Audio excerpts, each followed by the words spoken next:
you, IPCI, for this opportunity. My 10 commandments for IVUS commandment 1 is LMCA PCI should be done under IVUS imaging. If you are not doing it justice, because we have mortality benefit by CANGS data, we have Chinese registry, and now we are evolving more data, we are collecting more data, and it's a class 1 indication by European and American expression.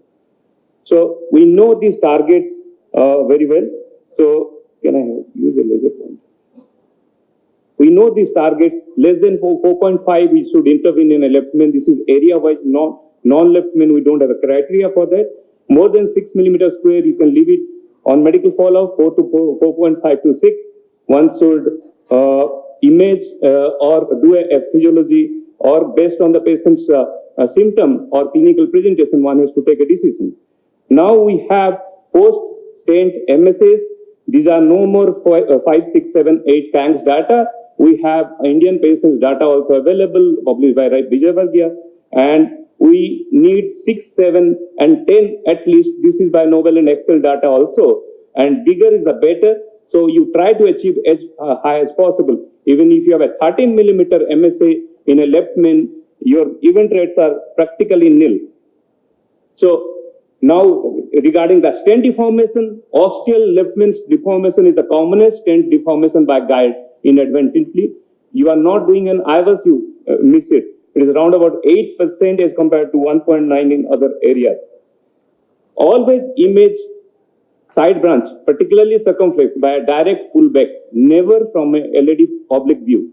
So you underestimate the plaque burden, you don't really see the ostium appropriately and do justice. This is a 58-year enterovalami syncope female patient, accelerated hypertension, had a VT, ECG changes, and you can see this is a ostial LED, ostial left main. After hooking the by guide, the left main seals off. So immediately it was wired, imaging was done. One can see there is a non-atherosclerotic disease, hematoma, and if you see there is something entering, that means it's communicating to the aorta. So that's why there is a hematoma sitting there. Immediately it was imaged, a stent was put 4×12. After that, the results were good. Immediately we did an echo. There was an aortic dissection which was compromising the left main ostium. And this dissection was confirmed by a CT, and subsequently the patient was sent for a Bantal. So unless until you do imaging in ostium left main by IVUS, you fail to understand what is happening. Commandment number 2, coronary angiography is always, it underestimates the vessel size in proximal coronary. So never put a 2.5 millimeter stent in any proximal major epicardial coronary artery, particularly in LED proximal segment. If you have a smaller size, always image, because this is the data from prospective. You see there is a large discordant, less than 3 millimeter. You have an IVUS and angiographic discordant of MLD, so the vessels are actually bigger, and we appreciate by angio which is small. Almost always stent is underexpanded by your chart. So don't go by pressure. This is the data we have.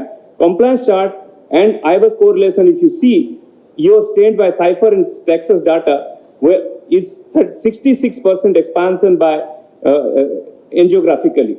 So a 3 millimeter stent goes to 4.6 millimeter square, and it should be 7. So do IVUS and do proper expansion of the stent.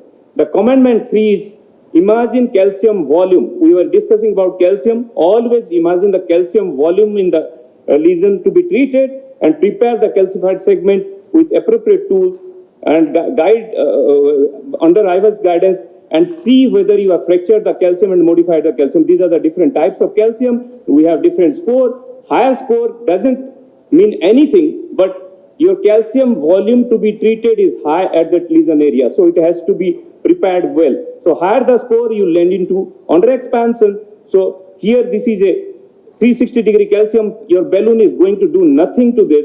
So do a rotablation or cutting balloon or an IVL to produce this fracture. You can see the fracture, 360-degree calcium has been fractured totally, so that you can get a beautiful stent expansion. Don't mind for a irregular stent area.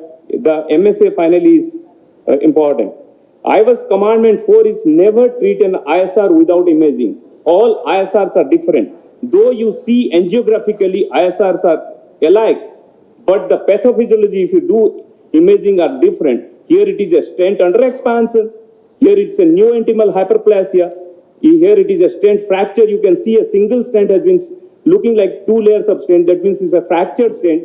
And new atherosclerosis, when you don't see any stent strut, that means there are lipid and other things. So it's a new atherosclerosis. So these are different four types. So your treatment depends on the cause of and pathophysiology of ISR. This is the index procedure. You can see beautiful circumflex. Now it's a hinge point, and you can see this is the index procedure of the stenting, and a follow-up, there is a stent fracture. So this stent fracture, you're not going to go and put another stent because you know there is the hinge point which will fracture again the metal there. So do a cutting balloon or a DCB or treat differently. IVUS Commandment 5 is pay attention to stentage for a good long-term outcome. This is the data, all our whatever data we have, minimal stent area, edge disease, that is geographic miss, or edge dissection. These are the three important parameters which determines your stent failure. So always pay attention to your stent edge. We are discussing about the stent hedginess. This is the analysis, IVUS analysis of 201 angiographic assessment by IVUS, and 15% were having angiographic hedginess. And if you see, almost half of this hedginess in the stent edge is residual plaque, that means it's a geographic miss, and 45% at edge dissection. Rarely you will see a normal segment there. So just image, and we see from our second generation data, the plaque burden more than 50% at the stent edge is a marker for stent failure. And stent edge dissection edge, we are discussing any lumen compromise less than 5.1 in a major epicardial coronary, dissection flap more than 60, length more than 3, or a large hematoma at the stent edge should be treated with another stent. The commandment number 6, avoid stent in a landing in a significant muscle breach. This is a guy, 40-year male with angina, CTO. So we opened the artery. After putting a stent, I was guided. We realized there is a significant muscle breach. Look at the muscle breach, almost completely obliterated in systole. The stent areas were good on IVUS. The result was good. But unfortunately, this patient comes after 6 months with angina. With exactly that stent is occluded despite of a good MSA. So muscle breach has to be valued and should be given respect. And this patient was sent for a Lima to LAD graft. IVUS Commandment number 7, IVUS imaging should be used in to understand the pathophysiology in ACS.